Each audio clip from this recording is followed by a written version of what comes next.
이게 추동력, 엔진이 필요하잖아요. 그렇죠. 그게 지지율입니다. 따라서 좀 올리기 위해서 상당히 그 노력을 해야 되겠다. 이런 말씀 드리고. 근데 저는 이번에 아마 이제 계기로 지지율이 바로 뭐 급반등 V자로 이렇게는 안 돼요. 원래 그렇게 될 수도 없고요. 아마 이제 그 쭉 꾸준히 하락세였잖아요. 행보하면서 조금 더 그리고 그다음에 개혁의 성과가 조금씩 체감이 되는 이제 그 역대 대통령의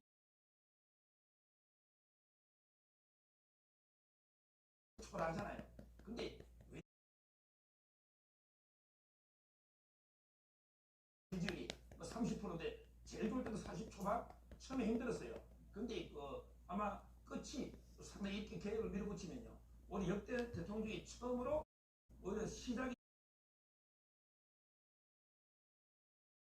이런 기대를 해보고 그래야만 이게 대한민국도 대통령이 성공해야 나라가 발전하지 않겠습니까? 이게 대한민국의 저는 발전을 위해 필요하다고. 당연히 뭐 지지율의 1위 1비 해서도 안 될 겁니다. 그렇지만 지지율이라는 것은 국민의 민심을 데이터로 숫자로 보여주는 또 면이 있기 때문에 당연히 지지율에 대해서 대통령실에서도 좀 더 신경 써야 된다고 저는 생각이 들거든요. 앞서서도 말씀드렸지만 대통령이라는 자리는 듣고 싶은 말, 좋은 말만 듣는 자리가 아닐 겁니다. 오히려 본인에게 하는 쓴소리 그리고 국민들의 질책 이런 걸 더 귀 기울여 들어주셔야 될 것 같고요. 지금 지지율이 낮은 이유에 대해서 좀 더 대통령실도 고민하고 당연히 인적 쇄신을 비롯해서 그리고 야당이 제기하고 있는 특검법에 대해서도 다시 한번 진지한 성찰이 있어야만 지지율 반등이 있을 수 있을 것이라고 보입니다. 네.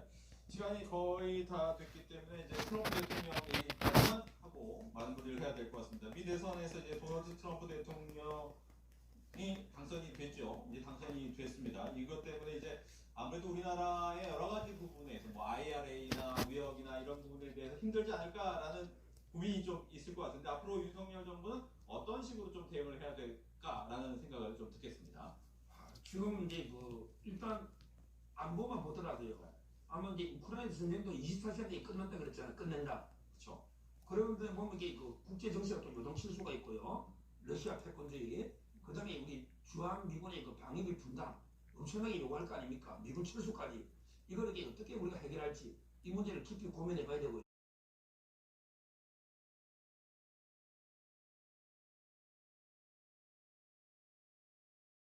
거든요. 앞으로 이게 지금 상당히 비상 경영 것입니다. 저는 뭐 위기 요인이 상당히 많다가 그러나 항상 위기라는 게 기회입니다. 또 트럼프 대통령이 잘 협조하면요 위기를 기회로 전환시킬 수 있다. 저는 윤석열 정부 들어와서 취했던 그 외교적인 기조에 대해서 다시 한번 돌아볼 때라고 생각합니다. 그동안 소위 말해서 가치 외교라는 걸 하면서 한미일 공조를 부르짖어 왔었는데요.